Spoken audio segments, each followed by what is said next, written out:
Zombie apocalypse.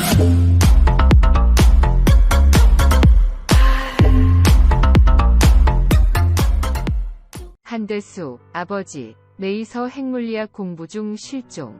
FBI가 찾아냈다. TV는 사랑을 싣고 한대수가 아버지가 미국 유학 중 실종됐던 사건에 대해 전했다.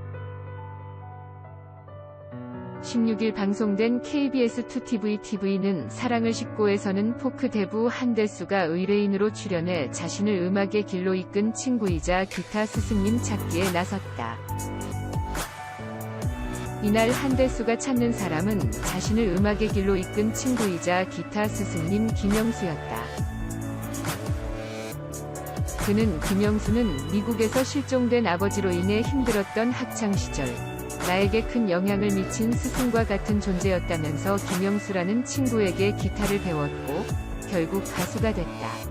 명곡 행복의 나라로도 김영수 덕분에 탄생할 수 있었다고 전했다.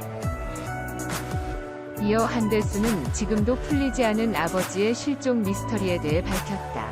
한대수는 아버지는 서울 공대생이었다. 할아버지가 너는 미국 가서 핵물리학을 공부해라면서 아버지를 미국으로 유학을 보냈다. 당신은 내가 태어난 지 100일 때였다면서 그런데 미국에 가신 아버지가 연락이 두절됐다. 몇 년 후에 갑자기 아버지의 편지가 끊겼다고 전했다. 그는 어머니가 18살 때 제가 태어났는데 아버지의 실종 이후 어머니가 제가 하셨다면서 부모님 없이 외롭게 자랐다. 비행기가 지나가면 우리 아빠가 온다고 생각하곤 그랬다.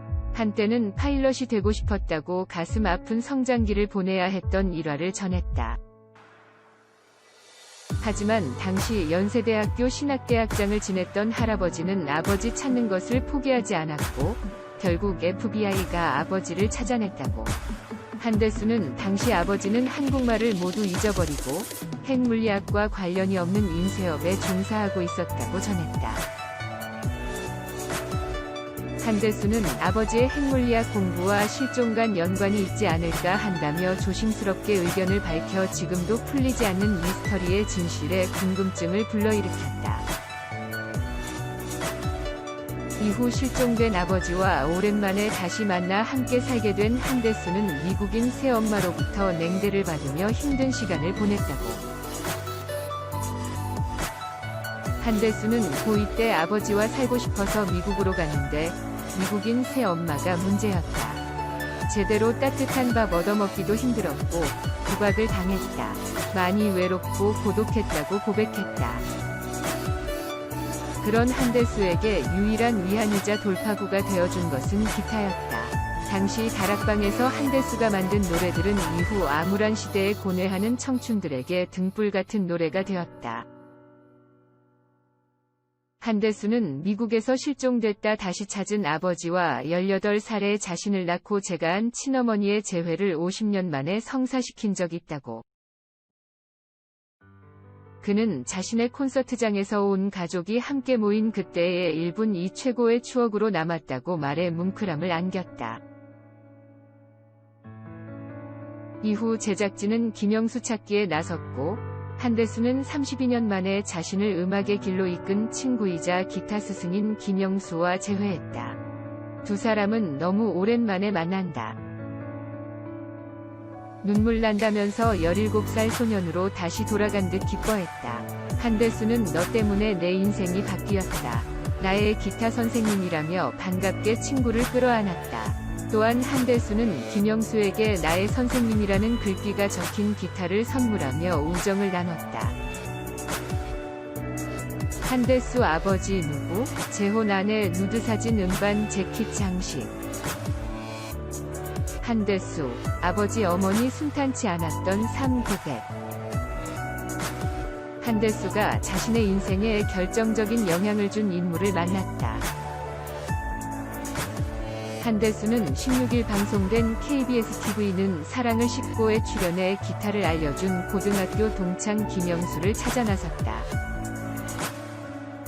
한대수는 기타를 접한 후 싱어송라이터의 길을 걸을 수 있었다고 밝혔다. 친구의 영향이 없었으면 상상도 못했던 일. 한대수는 이날 방송에서 순탄치 않은 삶을 살았던 부모의 인생을 언급하기도 했다.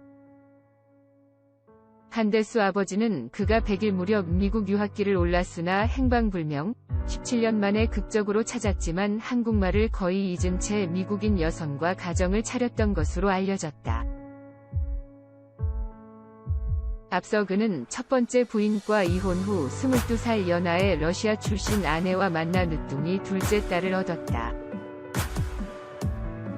그는 아내의 누드 사진을 새 음반 재킷에 넣어 화제몰이한 바 있다. 당시 사진 속 아내 옥사나 알페로바는 알몸으로 백사장에 누워 포즈를 취하고 있다.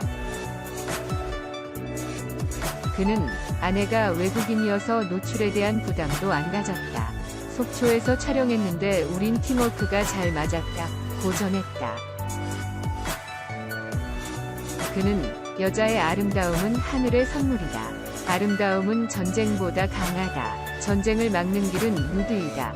여 미국 대통령 조지 부시를 향한 비난을 표하기도 했다. 임신 나비, 매혹적인 볼륨 몸매, 미스트롯 2 출연, 큰 용기로 도전. 16일 나비는 자신의 인스타그램을 통해 드디어 내일 첫방이네요. 많은 두려움이 있었지만 큰 용기를 가지고 도전했어요.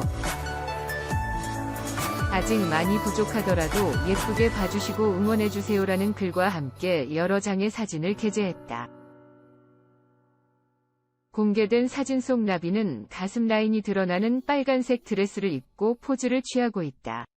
청순하면서도 섹시한 매력을 발산해 시선을 모은다. 지난해 11월 연상의 비연예인과 결혼식을 올린 나비는 최근 임신 소식을 전했다. 나비는 지난 12일 사실 실감이 잘 나지 않지만 엄마가 될 준비 잘해보겠다. 새로운 일이 2가지나 생겨서 감사하기도 신기하기도 한 요즘이다. 앞으로 한 가족의 일원으로뿐 아니라 가수 나비로서도 좋은 노래 들려드릴 수 있도록 노력하겠다고 소감을 밝혔다. 한편 나비는 오는 17일 첫 방송되는 TV 조선 미스트롯 2의 참가자로 출연할 예정이다. 유퀴즈 이진숙, 경리, 이춘재, 전여 반성의 김이우, 이수정 교수, 출소한 조두순, 문제 듀오. 유퀴즈에서 이진숙 경위와 이수정 교수를 만나 이춘재, 고유정, 조두순을 언급했다. 16일 방송된 tvN 수요 예능 유퀴즈 온 더 블럭 그것이 알고 싶다 2편이 전파를 탔다. 이날 그것이 알고 싶다 편이 그려진 가운데 MC 유재석과 조세호는 범죄 심리학자 이수정 교수를 만나봤다. 이어 범죄 심리에 대해 궁금해하자 이수정 교수는 범죄자의 마음을 알아내고 연구하는 학문, 계속적인 심리 파악으로 재범을 차단하기 위한 연구라면서 심리를 이용한 사건 해결은 물론 구속 후에도 꾸준히 범죄의 심리를 추적, 세월은 가도 마음은 안 변할 수 있다고 말했다. 현재 주목하는 사건에 대해 이수정 교수는 조두순 사건을 언급했다. 그로부터 12년 후인 2020년 12월 12일 가해자는 이미 출소한 상황을 전하면서 그 당시 죄질에 비해 형량이 너무 짧았다. 성폭력에 대한 경각심이 났던 시절 최고형이었다면서 일사부재리 원칙으로 동일 사건에 대해 거듭 처벌받지 않는다고 말했다. 하지만 출소한 조두순에 대한 감시 대책을 전하면서 최근까지 건물번호까지 공개되지 않아도 됐지만 조두순 방지법이 생겼다. 전자발찌와 전담보호 관찰관의 감시를 받지만 활보하고 얼마든지 다닐 수 있다는 것이 문제라며 일침했다. 이어 법무부에선 보호수용법에 대해 연구 중이라 전한 이수정 교수는 가해자의 인권이 중시되는 동안 피해자의 인권은 어떻게 지켜낼 것인가. 현재 피해자 나영이 가족이 이사를 갔다면서 가해자는 제 집으로 돌아갔지만 피해자는 그동안 살아온 모든 것을 버리고 떠나야 하는 현실이라며 근본적인 의문이 든다고 했다. 포르쉐 인증 중고차 바로 가기. 다음은 국내 1호 여성 프로파일러 이진숙 경위를 만나봤다. 경력 15년 차 베테랑 프로파일러인 그녀는 남겨진 증거를 조합해 당시의 상황을 알아낸다면서 사건 현장에서 눈에 보이지 않는 증거들을 찾는다고 했다. 범죄자의 행동 심리를 분석한다는 것. 특히 연쇄살인범 이춘재에 대해 언급한 그녀는 영화 살인의 추억을 봤다고 했지만 별 감흥이 없었다고 하더라. 전형적인 사이코패스였다면서 10여 차례 면담을 했는데 하면 할수록 이 사람 정말 문제가 있구나 느꼈다. 내가 만약에 범죄에 대해서 뉘우쳤다면 내가 이렇게 많이 했겠냐고 반문했다고 말했다. 그러면서 사건을 제3자처럼 말하는 습관이 있어 사건에 대해 반성하는 태도를 보지 못했다. 뉴스에선 피해자에 미안하다고 했다고 했지만 사실이라 믿지 않는다. 내가 만난 사람은 그렇다고 답했다. 이어 고의정에 대해서도 언급한 이진숙 경위는 경제적인 환경은 나쁘지 않았지만 심리적 환경은 부담을 많이 느끼며 성장한 사람이라는 생각이 들었다. 그래서 뭔가 자기가 계획한 대로 반드시 그렇게 되어야만 만족이 되는 굉장히 자기중심적 사람이라며 떠올렸다.